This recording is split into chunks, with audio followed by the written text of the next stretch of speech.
Morning friends, എല്ലാവർക്കും weekly analysis പ്രോഗ്രാമിലേക്ക് സ്വാഗതം.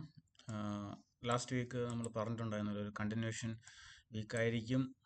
കാരണം ഒരു സെൽ ഓഫ് ഉണ്ടായി, ഒരു കണ്ടിന്യൂഷൻ ഹോൾഡ് ക്യാൻഡിൽ ഉണ്ടായി. സോ ഫർദർ കണ്ടിന്യൂഷൻ ആയിരിക്കും ഓൾറെഡി നമ്മൾ പറഞ്ഞിട്ടുണ്ടായിരുന്നു. സോ നല്ലൊരു സെല്ലിംഗ് ആയിരുന്നു ലാസ്റ്റ് വീക്കിൽ. സോ നമ്മൾ ഇപ്പോൾ നോക്കുകയാണെങ്കിൽ ഇപ്പോൾ ഒരു അറ്റ്ലീസ്റ്റ് ഒരു ചെറിയൊരു സപ്പോർട്ട് നമ്മുടെ ഈ ഒരു ഗ്യാപ്പല്ലേ, അതുവരെയാണ് നമ്മൾ എത്തുമെന്ന് പറഞ്ഞത് 24,800 900 ആ റേഞ്ചിൽ എത്തിയിട്ടുണ്ട്. സോ ഫർദർ ഇവിടെ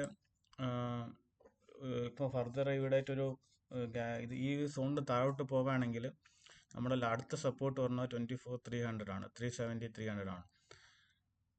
ഓക്കെ, സോ ഇതുവരെ സെല്ലിംഗ് ആണെങ്കിൽ ഇതുവരെ പോകാനുള്ള ചാൻസ് ഉണ്ട്, ഇല്ലെങ്കിൽ ചെറിയൊരു കൺസോൾട്ടേഷൻ നിൽക്കാനും ചാൻസ് ഉണ്ട്. സോ എനിക്ക് തോന്നുന്നത് ഒരു ചെറിയൊരു കൺസോൾട്ടേഷൻ നിൽക്കാനാണ്. കാരണം നെക്സ്റ്റ് വീക്ക് ഒരു ബഡ്ജറ്റിൻ്റെ വീക്കാണ്. ഫെബ്രുവരി 1 ബഡ്ജറ്റ് ഉണ്ട്. പിന്നെ ഇന്ത്യ യൂറോപ്യൻ യൂണിയൻ്റെ ഒരു ട്രേഡ് ഡീൽ അനൗൺസ് ചെയ്യുന്നത് എത്രത്തോളം സിഗ്നിഫിക്കൻ്റ് ആണെന്ന് അറിയത്തില്ല. But mother of all deals എന്നാണ് അറിയപ്പെടുന്നത്. ബട്ട് അത് മാർക്കറ്റ് എത്ര പോസിറ്റീവ് എടുക്കുമോ അതൊന്നും അറിയത്തില്ല.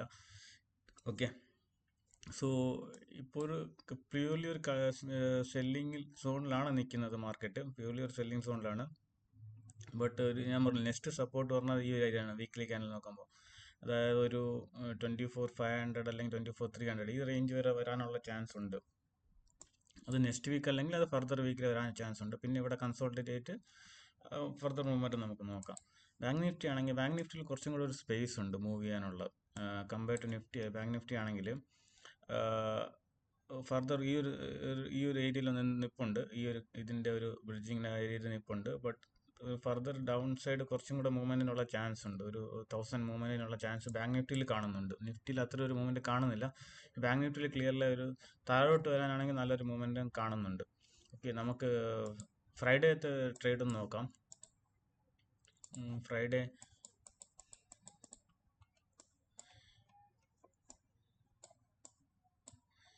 നോക്കുകയാണെങ്കിൽ ഇത് ഓപ്പണായി, കുറച്ച് ഗ്യാപ്പ് അപ്പ് ഓപ്പൺ ആയിരുന്നു, ഒരു റിവേഴ്സൽ പോലെ വന്നു, പക്ഷേ ഹൈ ബ്രേക്ക് ചെയ്തില്ല. ഫർദർ വന്നു, ഫർദർ ഒരു സപ്പോർട്ട് പോലെ എടുത്തു ഈ ഒരു ഏരിയയിൽ. ബട്ട് അതും ബ്രേക്ക് ചെയ്ത് ഫെയിലായി. ഇതിൻ്റെ ഡേ ലോക്ക് ബ്രേക്ക് ചെയ്തിട്ട് താഴോട്ട് തന്നെ പോകുമായിരുന്നു. നമ്മുടെ ഈ ഒരു ഏരിയയാണ് നമ്മൾ പറഞ്ഞിരുന്നത്. ഈ ഒരു ഏരിയ ബ്രേക്ക് ചെയ്യുകയാണെങ്കിൽ നല്ലൊരു ഈ ഒരു ഏരിയ സ്ട്രോങ് ക്യാൻഡിലോട് ബ്രേക്ക് ചെയ്തിട്ടുണ്ടായിരുന്നു. ഞാൻ പറഞ്ഞില്ല ഇവിടെ വരിക, പ്രൈസ് ആക്ഷനോടെ ബ്രേക്ക് ചെയ്യുകയാണെങ്കിൽ നല്ലൊരു മൂവ്മെൻറ്റം ഫർദർ ഉണ്ടാവാനുള്ള ചാൻസ് ഉണ്ട്. സോ ഈ ഒരു ഏരിയ സ്ട്രോങ് ക്യാൻഡിലോട് ബ്രേക്ക് ചെയ്തു, പിന്നെ ഫർദർ കണ്ടിന്യൂസ് സെല്ലിങ് തന്നെ ആയിരുന്നു. ഓക്കെ, സോ ഫ്രൈഡേ ഒരു പ്യൂർ സെല്ലിംഗ് എന്നായിരുന്നു. ബാങ്ക് നിഫ്റ്റി കുറച്ചും കൂടെ ഒരു സെല്ലിംഗ് ആയിരുന്നു.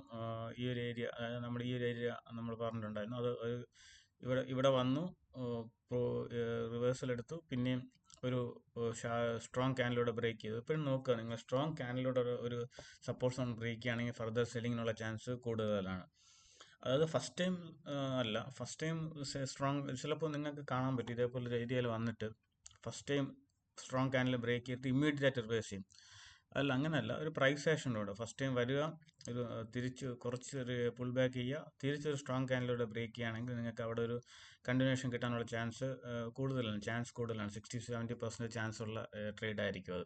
നിങ്ങൾക്ക് ഇവിടെ ബ്രേക്ക് ചെയ്യുകയാണെങ്കിൽ ഇവിടെ ഒരു സ്റ്റോപ്പ് ലോസ് വെച്ചിട്ട് നിങ്ങൾക്ക് എടുക്കാം. ട്രേഡ് സ്മോൾ സ്റ്റോപ്പ് ലോസ് വെച്ചിട്ട് എടുക്കുകയാണെങ്കിൽ നല്ലൊരു റിസ്ക് റിവാർഡ് നിങ്ങൾക്ക് അച്ചീവ് ചെയ്യാൻ പറ്റുന്നതാണ്. ഓക്കെ, സോ ഈ ഒരു ടെയിൽസിൻ്റെ അടുത്ത് എത്തിയിട്ടുണ്ട്. സോ ഫർദർ ഈ ഒരു ഏരിയയിലാണ് ഓപ്പൺ ആവണമെങ്കിൽ ചിലപ്പം കൺസോൾട്ടേറ്റ് ചെയ്യും. അല്ല, ഈ ഒരു ഏരിയയിലാണ് ഓപ്പൺ ആവണമെങ്കിൽ പുൾ ബാക്ക് എന്നിട്ട് പിന്നെയും ഫർദർ കണ്ടിന്യൂ ചെയ്യാനുള്ള ചാൻസ് ബാങ്ക് നിഫ്റ്റി നല്ലോണം കാണുന്നുണ്ട്. ഓക്കെ, സോ നമുക്ക് ബിറ്റ് കോയിൻ നോക്കാം. ബിറ്റ് കോയിന് ലാസ്റ്റ് വീക്ക് ഒരു മൊമെൻറ്റം ഉണ്ടായിരുന്നു. ഡെയിലി ക്യാൻഡിലായിരിക്കും ബിറ്റ് കോയിൻ കുറച്ചും കൂടെ ക്ലിയർ ആയി കാണുന്നത്. ബിറ്റ് കോയിൻ പറഞ്ഞില്ല, ഇവിടെ ഒരു ലോവർ ഏരിയയിലുള്ള കൺസോൾട്ടേഷൻ ഒരിക്കലും നല്ലതല്ല. സോ ഈ ഒരു ഏരിയയിലാണ് കൺസോൾട്ടേഷൻ ബ്രേക്ക് ഔട്ടിനുള്ളതല്ല. പക്ഷേ ഇത് ലോവർ ഏരിയ ഫോൾ ആയിട്ട് ലോവർ ഏരിയയിലുള്ള കൺസോൾട്ടേഷൻ ആണെങ്കിൽ തിരിച്ച് താഴോട്ട് വരാനുള്ള ചാൻസ് ഉണ്ട്. അല്ലെങ്കിൽ തിരിച്ച്, കാരണം ഈ 93,000 ഒരു ഓക്കെ ആയിരുന്നു. 93,000 താഴെ വന്നപ്പോൾ പിന്നെ അത് നെഗറ്റീവ് ആയിട്ടുണ്ട്. Okay guys, silver continuous movement തന്നെയാണ്. ഞാൻ കഴിഞ്ഞ ദിവസം പറഞ്ഞിട്ടുണ്ട്, കൺസോൾട്ടേഷൻ ബ്രേക്ക് ഔട്ട് ചെയ്താൽ ഫർദർ നല്ലൊരു മൂവ്മെൻറ്റ് കിട്ടും. 878% ആണ് ഒരു ദിവസം കൊണ്ട് മൂവ് ആയത്. സോ സിൽവർ നല്ലൊരു മൂവ്മെൻറ്റ് ആണ്. നിങ്ങൾക്ക് നമ്മുടെ സ്റ്റോപ്പ് ലോസ് ഇവിടെ വേണം വയ്ക്കാം, മൂവ്മെൻറ്റം നമുക്ക് ട്രെയിൽ ചെയ്യാം. ഗോൾഡും അതേപോലെ തന്നെ കണ്ടിന്യൂസ് ആയിട്ട് മൂവ്മെന്റ്, ഒരു ചെറിയൊരു ഏരിയയിൽ ചെറിയൊരു കൺസോൾട്ടേഷൻ ഉണ്ടായിരുന്നു, ഗ്യാപ്പ് ഓപ്പണായി ബ്രേക്ക് ഔട്ട് ചെയ്തു, പിന്നെ കണ്ടിന്യൂസ് മൂവ്മെന്റ് ഉണ്ടായിട്ടുണ്ട്. Nifty small cap and mid cap, small cap നല്ലൊരു നെഗറ്റീവ് ടെറിട്ടറിയിലാണ്. നമ്മൾ അടുത്ത സപ്പോർട്ട് പറഞ്ഞത് 14,700 ആണ്. സോ 14,700 വരാനുള്ള ചാൻസ് എന്തായാലും കാണുന്നുണ്ട്, അല്ലെങ്കിൽ 14,000 താഴെ വരാനുള്ള ചാൻസ് കാണുന്നുണ്ട്. പക്ഷേ ഈ ഒരു സപ്പോർട്ട്, ഇതാണ് ലാസ്റ്റ് സപ്പോർട്ട് 13,300. അത് ബ്രേക്ക് ചെയ്യുകയാണെങ്കിൽ പിന്നെ ഒരു ലോങ് കൺസോൾട്ടേഷൻ നെഗറ്റീവ് ടെറിട്ടറിയിലോട്ട് നിഫ്റ്റി സ്മോൾ ക്യാപ്പ് പോകും. നിഫ്റ്റി സ്മോൾ ക്യാപ്പ് നോക്കുകയാണെങ്കിൽ നിഫ്റ്റി സ്മോൾ ക്യാപ്പ് അത്ര ഒരു നിഫ്റ്റി സ്മോൾ ക്യാപ്പ് നല്ലൊരു നെഗറ്റീവാണ്. ഞാൻ ആദ്യമേ പറയുന്നുണ്ട്, Nifty small cap last week ഞാൻ പറഞ്ഞത് നല്ലൊരു നെഗറ്റീവാണ്. ഫർദർ ഹൈ സെല്ലിങ്ങിനുള്ള ചാൻസ് ഉണ്ട്. അതേപോലെ ഹൈ സെല്ലിംഗ് ആയിരുന്നു 2-3 ദിവസം 1.9% താഴെ സെല്ലിംഗ് ഉണ്ടായിരുന്നു. നിഫ്റ്റി മിഡ് ക്യാപ്പ് അത്ര ഒരു നെഗറ്റീവ് അല്ല, ബട്ട് സ്റ്റിൽ ഒരു ഷോർട്ട് ടൈം നെഗറ്റീവിലോട്ട് വന്നിട്ടുണ്ട്. ലോങ് ടൈം ഇന്നും ഒരു നെഗറ്റീവിലോട്ട് പോയിട്ടില്ല Nifty mid cap. Okay, so നമുക്ക് ഇനി അടുത്ത മാർക്കറ്റിന് നല്ലൊരു ട്രിഗർ വേണം പോസിറ്റീവായിട്ട്. കാരണം ഇപ്പോൾ ഒരു റുപ്പി ഡിപ്രിസിയേഷനും ഓൾമോസ്റ്റ് 92 ടച്ച് ചെയ്തിട്ടുണ്ടായിരുന്നു. സോ മാർക്കറ്റ് ഏതൊരു ട്രിഗർ ഇപ്പോൾ ബഡ്ജറ്റ് വരെയാണ്. ബഡ്ജറ്റിലൊരു ഹൈലി സർപ്രൈസിങ് ആയിട്ടുള്ള എന്തെങ്കിലും ലോങ് ടൈം ക്യാപിറ്റൽ ഗെയിനോ ഷോർട്ട് ടൈം ക്യാപിറ്റൽ ഗെയിനോ അങ്ങനെ എന്തെങ്കിലും ടാക്സ് റിഡക്ഷൻ ഉണ്ടെങ്കിൽ അത് മാർക്കറ്റിന് വലിയൊരു ബൂസ്റ്റ് ആയിരിക്കും. പിന്നെ ഞാൻ പറഞ്ഞ പോലെ India US trade deal, India EU trade deal, ഇതിൽ ഏതാണ് മാർക്കറ്റ്? ഇന്ത്യ US ട്രേഡ് ഡീലാണ് മാർക്കറ്റ് കുറച്ചും കൂടെ ആൻറ്റിസിപ്പേറ്റ് ചെയ്യണത്. EU ട്രേഡ് ഡീൽ എങ്ങനെ എടുക്കുമെന്ന് അറിയത്തില്ല, മാർക്കറ്റ് എന്തെങ്കിലും ഇമ്പാക്റ്റ് ഉണ്ടോ എന്ന് അറിയത്തില്ല. കാരണം അത് പറഞ്ഞിട്ടൊന്നും വലിയ ഇമ്പാക്റ്റ് ഒന്നും മാർക്കറ്റിൽ മൂവ്മെന്റ് കണ്ടിട്ടില്ല. സോ ഇനി അത് എങ്ങനെ എടുക്കുമെന്ന് അറിയാൻ പറ്റില്ല. So but India US trade deal market നല്ലൊരു ബൂസ്റ്റ് ആയിരിക്കും. സോ ഇതിലേതെങ്കിലും നല്ലൊരു ബൂസ്റ്റ് കിട്ടിയാലേ മാർക്കറ്റ് ഇപ്പോൾ ഒരു മൂവ്മെന്റിനുള്ള ചാൻസ് ഉള്ളൂ. അല്ലെങ്കിൽ മാർക്കറ്റ് ഇങ്ങനെ ഒരു കൺസോൾട്ടേഷൻ അല്ലെങ്കിൽ നെഗറ്റീവ് ടെറിട്ടറിയിൽ തന്നെ തൽക്കാലം നിൽക്കാനുള്ള ചാൻസ് ആണ് കൂടുതലും കാണുന്നത്. Okay guys, thanks for watching. By.